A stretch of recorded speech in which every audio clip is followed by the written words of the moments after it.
Hey, hello and welcome to the Middle East Forum Speaker Webinar Series. I'm Stacey McKenna and I will be moderating this discussion today.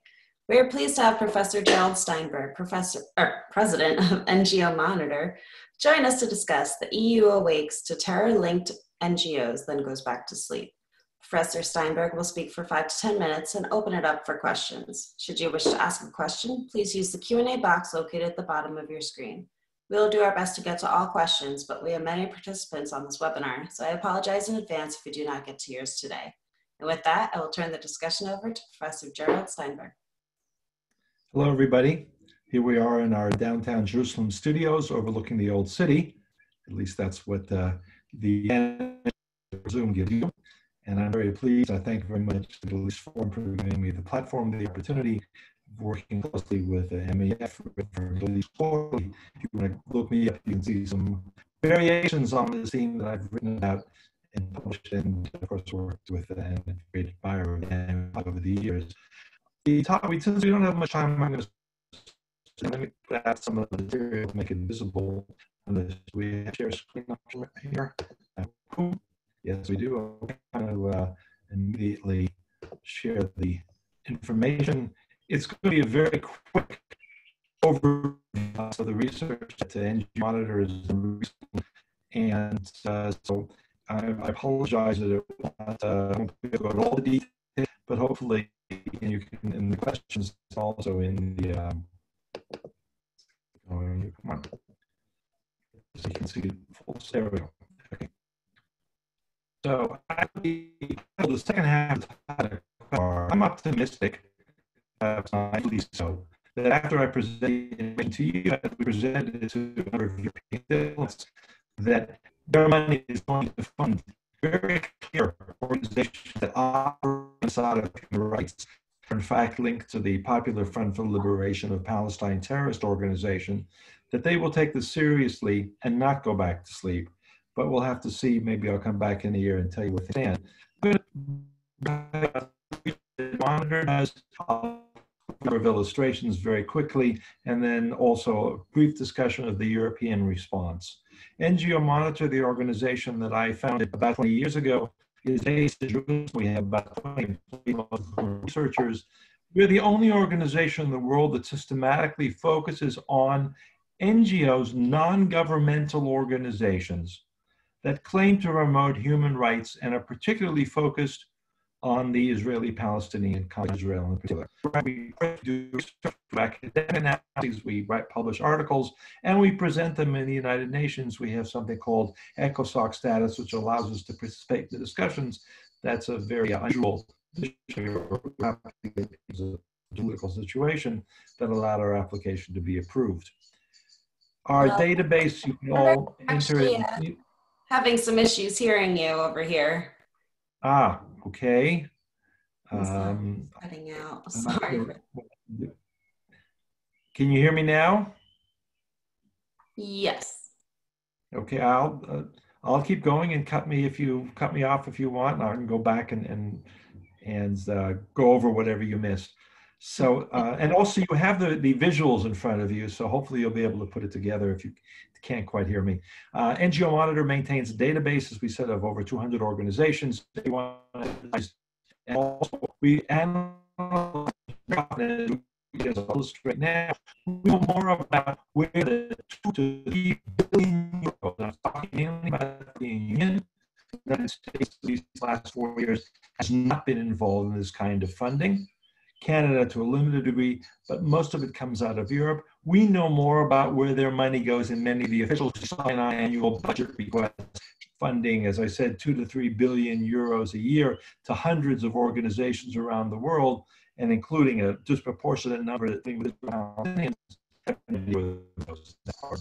The shock when they see, or we've talked about it as being a sort of a confused and chaotic response, because they didn't know that any organizations with money are very clear organizations. Just to give you a sense of the scale that we're talking about, Western European governments undertaking rights or promotion of or humanitarian aid, promotion of peace, for 120 million euros a year approximately.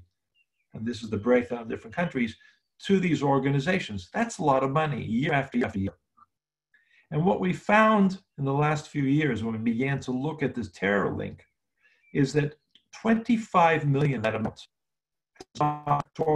is linked to the Popular Front for the Liberation of Palestine, an organization that is defined on the list of the European government themselves and the European Union as a terrorist group. Their PFLP created a network of organizations under the heading of human rights sometime in the 1990s. There are at least 9 of them that we've identified, looking for more evidence on them. Some of the names we well know, most important perhaps is the Palestinian NGO Network, PNGO, who speaks for organizations, and we'll see their influence coming up. And the funding does more than simply give them the ability to present their agendas and make it seem like human agendas. Palestine legitimacy, United Nations, even in the US. You again, I'm sorry. Okay. You want to tell me where we dropped off? It keeps coming in and out. Okay, that's I've done a lot of webinars. We also did a test run and we didn't have this problem, so I don't know what to tell you. What do you suggest we do? It seems to be coming in right now. I'm so sorry for this. Okay. As I said, that we have traced, and I'll give you the specifics in a minute, 25 million euros over the last 7 years. And there may be a lot more. That's what we've been able, only from the European Union. At least coming from the individual countries, because they're all roughly each budget for what they call human rights organizations. The odds are that also goes to the same organization. Let me explain what we're talking about specifically. The NGO, which, as I said, the umbrella organization that unites many of the Palestinian organizations or groups, has at least 5 members that are directly linked to the Admir, which is human rights of Palestinian prisoners, the terror attacks. The Defense International Palestine exploits the issue of children and they often health workers, women, these are all part of the NGO, Palestinian NGO Network. The board and the coordinating committee, the CEO of one of these organizations, the health workers, is also very much part of this establishment and linked to the PFLP. Another head of the NGO group in Gaza and the Gerald? General Assembly. Yes. This is Greg Roman. We're just having some technical difficulties on one side here. I want to just apologize to our audience for 1 second. Gerald, I apologize to you. If we can just take 1 minute to try to sort out this one thing here. And we'll resume in 60 seconds, okay? Sorry for the interruption. Let me know when it's time to get on. Thank you.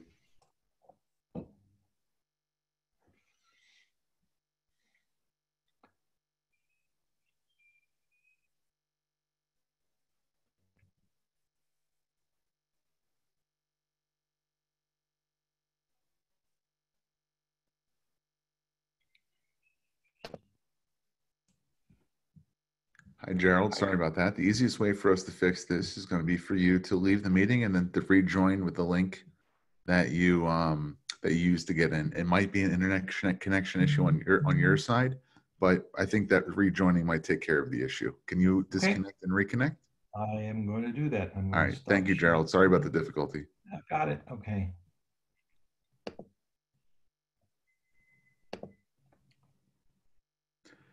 And for everyone else, while we're waiting for Gerald to get back on and reconnect, we apologize for these technical issues. Sometimes this can happen, but we usually test this before we actually participate in these meetings. And sometimes just, technology gets the better of us. So without further ado, Gerald will reconnect and we will continue the webinar briefing. Again, if this doesn't pan out for another minute or so, we can always reschedule the meeting. But my hope is that when Gerald gets back on, we'll be able to resume.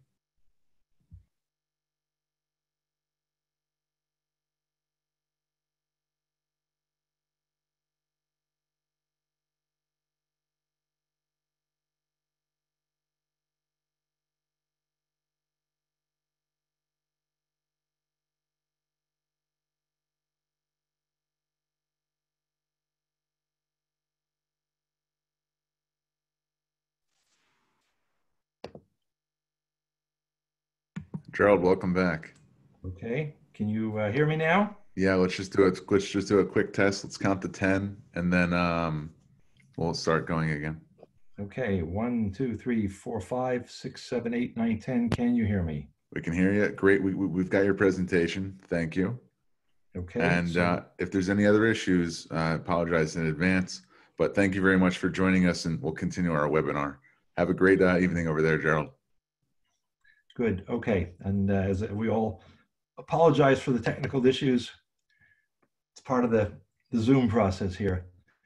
The evidence that I'll just put up, there's a lot of very evidence connecting the NGO, Palestinian NGO Network, that's part and really very deeply connected to the Popular Front for the Liberation of Palestine with these NGOs. The PNGO framework is an important role. They're often consulted by governments, by European Union. Gerald, I'm sorry to cut you off again. Just the microphone's not really working out for us. We're all hearing a bunch of static when you're talking. Let me try. I'm going to try to put in a different microphone. Okay, that'd be great. Just in case. Let's see if that helps.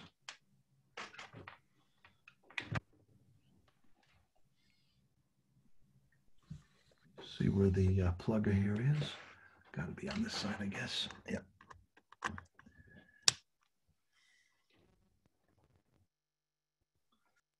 Well, is this any better? Yeah, that's great. Why don't you continue and we'll tell you. Really? All right. All right. I should have started with this, I guess.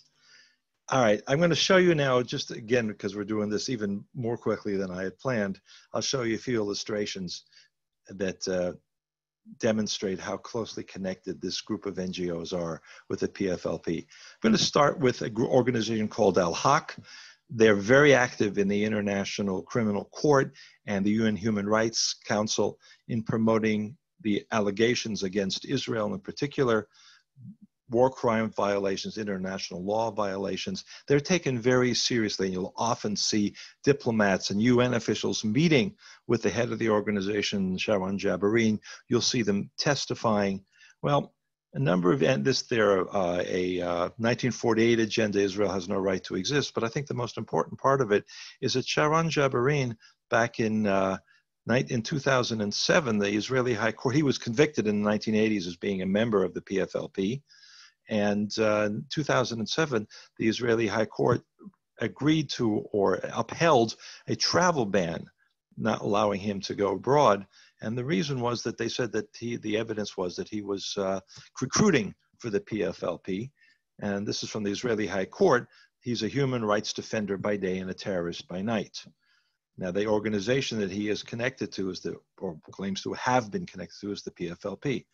Another organization that's quite active in the United States is Defense for Children International Palestine. Their director is Rifat Odeh Kassis.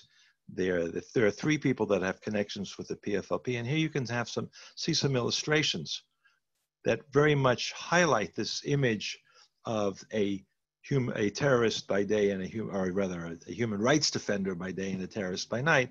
Here we see the people who are connected members of the board, directors that are part of the DCIP framework that are appearing in events that are sponsored by, have flags, are in memorial to members of the PFLP.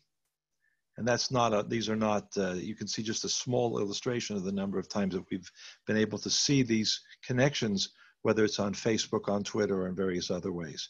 Now, what's important is to realize that this organization often speaks on Congress in different frameworks.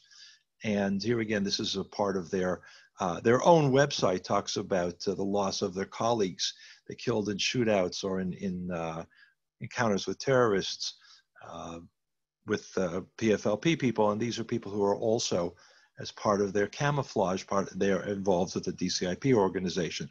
So they will appear particularly in hearings that are sponsored by, or at hearings and in events on Capitol Hill that are sponsored by Betty McCollum and a few others. McCollum introduced legislation now twice that's designed to prevent US tax dollars from supporting the Israeli military's ongoing mistreatment of Palestinian children.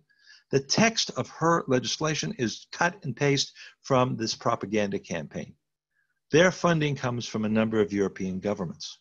So here you have the terrorist-based organizations or linked organizations, the PFLP, funded by European governments ostensibly for human rights, promoting a children's campaign which is designed to attack Israel and to weaken the links between Israel and the United States. I'll give you one more quick illustration, and it's very important. The Union of Agricultural Work Committees, which gets tens of millions of euros and pounds and other funding from European governments. They are openly identified by the Fatah framework, which is part of the core of the PLO, as an official PFLP affiliate. And the USID in a report called it the agricultural arm of the PFLP. About 6 months ago, well, in August of 2009, a woman by the name of Rina Schnerb, see her picture here, 17 years old, a young woman, was killed while she was hiking with her father and her brother. And they were targeted for killing. An explosive device went off. It was targeted against them. And that was an attack by the PFLP. The person who was commanding that cell was also the UAWC accountant. He negotiated the funding coming from particularly the European Union and other European governments. The administrative manager was in charge of recruiting new members to carry out attacks. Both of them are on trial for the murder, being involved in the murder of Rina Schnerb. So this is not 30 years ago that PFLP was a terrorist organization and now these wonderful people have gone and discovered the world of human rights. This is an active terror organization which has, just like sometimes we hear the myth of a military arm and or military wing and a political wing, here we have the terrorist wing and the NGO human rights wing, which is even more absurd. I'll skip the Man Development Center, that's another illustration, and I'll just talk very briefly now about the European funding. According to the European Union regulations, and this is a regulation that was officially added or adopted, the Europeans say it was there before but wasn't so visible, they said grant beneficiaries must ensure that there are no subcontractors, what they call natural persons, and I'll come back, participants in workshops, training. In other words, there's supposed to be no money going to anybody involved with terrorist organizations in the lists of EU restrictive measures. The PNGO, which I talked about at the beginning, which is an umbrella organization of around 150 Palestinian organizations, NGOs, representing all these groups, went to the European Union office that's in charge of relations with the Palestinians and said, we totally oppose this. We won't let you, we refuse to allow you to apply this regulation to the funding that we're getting. And the European Union officials said, okay. They wrote a letter, which was received in March 2020, a clarification letter. There's the word natural, and that word's natural persons, et cetera, okay? We understand that the list, if you're not on the list, and there are no PFLP members on the list, the PFLP is on the banned list of terror organizations from the EU, but there are no natural persons listed. And so as a result, the EU ambassador, Sven Kuhn van Bergsdorf, told the PNGO Palestinian representatives that there are no Palestinian natural persons on the restrictive measures list, and therefore you're going to continue to get your money. This is after NGO Monitor had uncovered the details. I showed you 3 illustrations. We've probably got about 70 or 80 specific illustrations of the human rights defender by day, terrorist by night example. The Israeli government then called in the EU ambassador. There were a series of discussions, including in the European Parliament, and a European commissioner in charge of relations with Israel, what's called the European Neighborhood Policy, said, we're going to investigate this. Now, we're going to see if there's going to be an investigation or not. That's why I leave the question of, did the European Union go to sleep or not? If they think that that's the end of it, we're going to try to make sure that it's not. And I have good reason to think the Israeli government, including the foreign ministry, and including the Ministry of Strategic Affairs and the Prime Minister, all of whom are going to insist that the Europeans take a serious look at this and end the funding that can readily be siphoned off to the terrorist organizations like the PFLP. I'm going to end by showing you who I really am. Here I am, I'm in charge of this massive spider web. You can recognize some of the people there. John Bolton is in there, even Netanyahu and Ambassador David Friedman, Daniel Pipes is up there too, and a number of other people. And somehow the research that we're doing is like we're controlling the spider web designed to hijack the aid debate on Palestine, to prevent these wonderful organizations from getting the funding that they deserve. This is from a Swedish government-funded development aid framework. It's a magazine. They published over 20 different attacks on NGO Monitor, which shows that we're getting our work done. And that at least gives me some hope that maybe the message is getting through. I'll now be happy to try to answer some questions. Get back to the real world here. Up to you. All right, thank you so much. And again, to our viewers, I apologize for technical issues. We can And I apologize. I'm glad we worked them out. Yes, me too. Very informative. So our first question is, does the EU really go back to sleep, or rather actively conceal the money flow? The process they certainly conceal the money flow. They have now, about 15 years ago, when I first began to do the research, everything was top secret. And through freedom of information and some naming and shaming, some embarrassment in various parliaments, they generally publish who they're giving money to. Sometimes it takes a couple of years. There are a few exceptions. The Dutch government the last 2 years has stopped publishing all of its funding information. But as I said, now that the information has been revealed, you can't really hide it completely. So even though the processes are in secret, I think they're going to have to deal with it. I don't think that they're able to continue to hide it. There are people who want, whether they're pro-Israel or anti-Israel or pro-US or not, they don't like to see their money wasted. This is clearly a lot of money wasted. So I would expect that this debate will at least continue for a significant period of time. Is the EU anti-Semitic, or do you think it's just indifferent? There are a lot of people we're talking about in the decision-making process of the EU.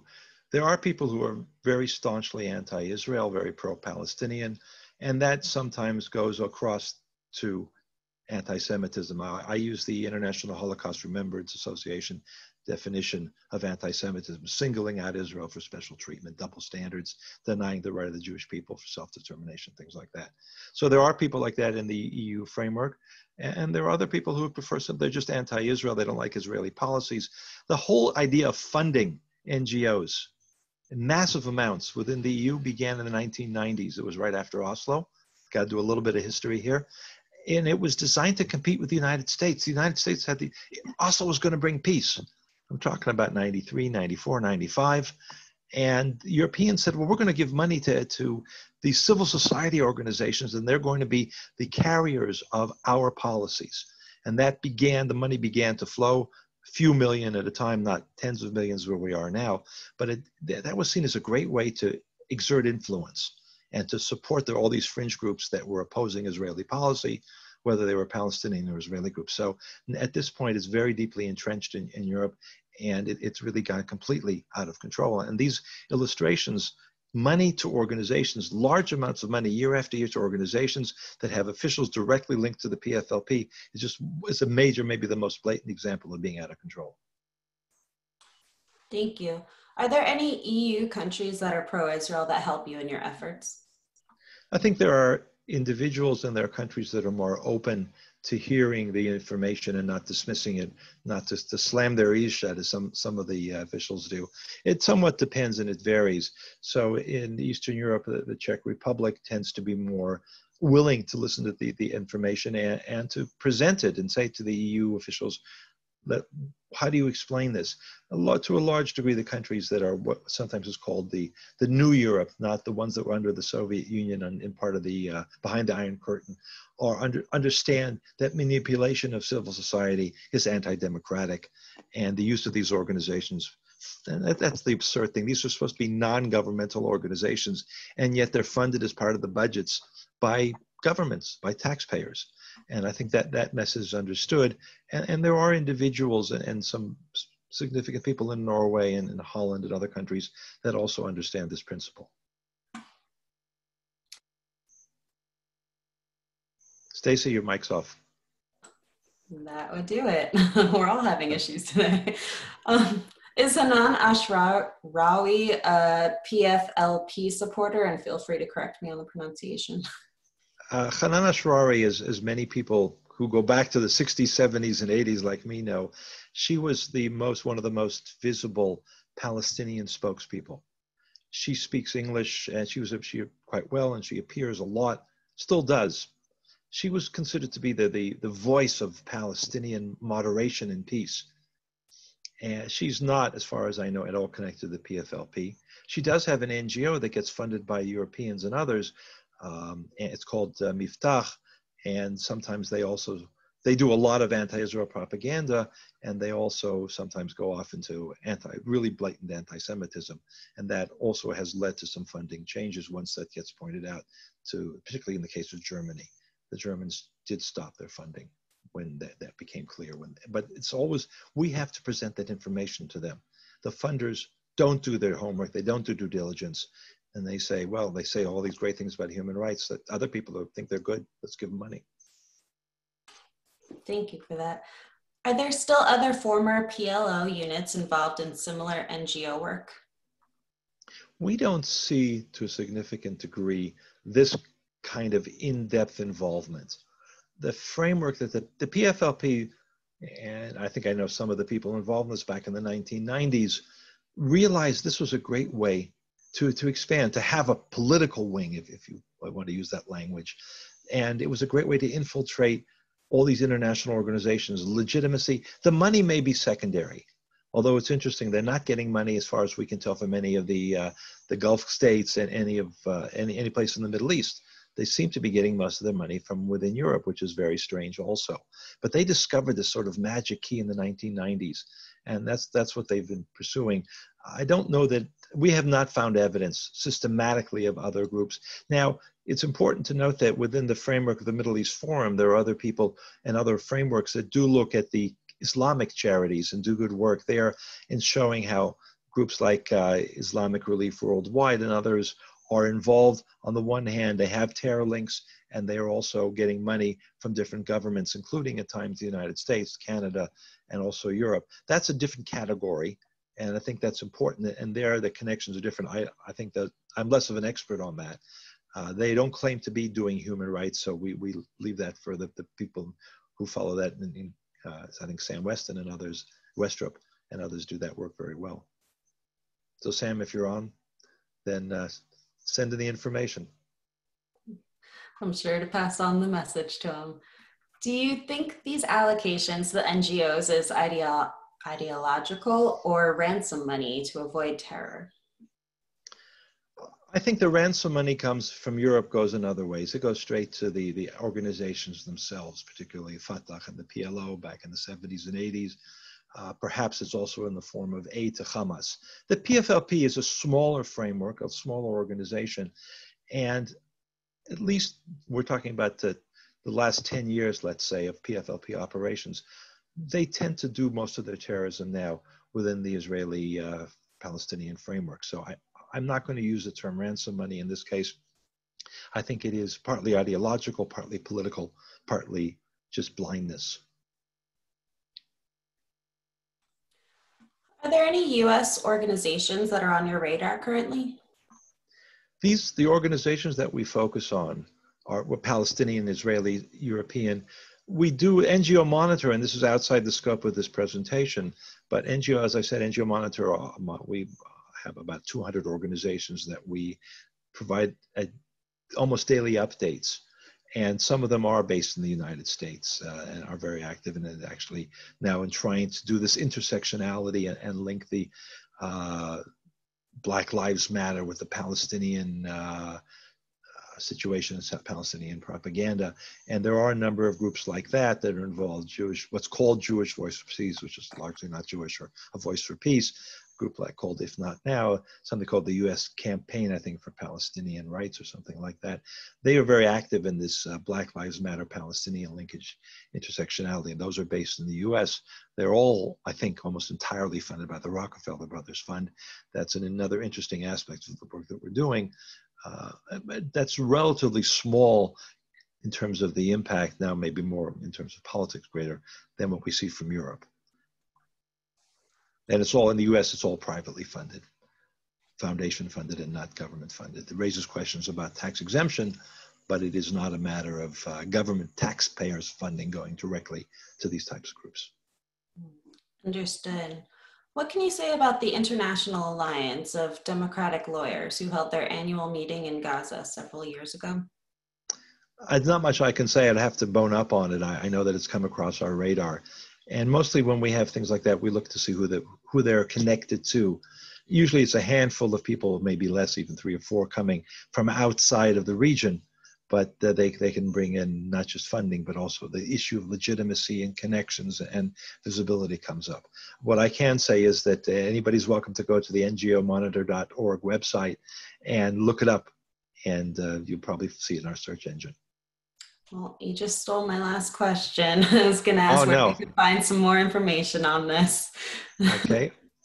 All right. Well, you can Google us, you can find us, we're out there.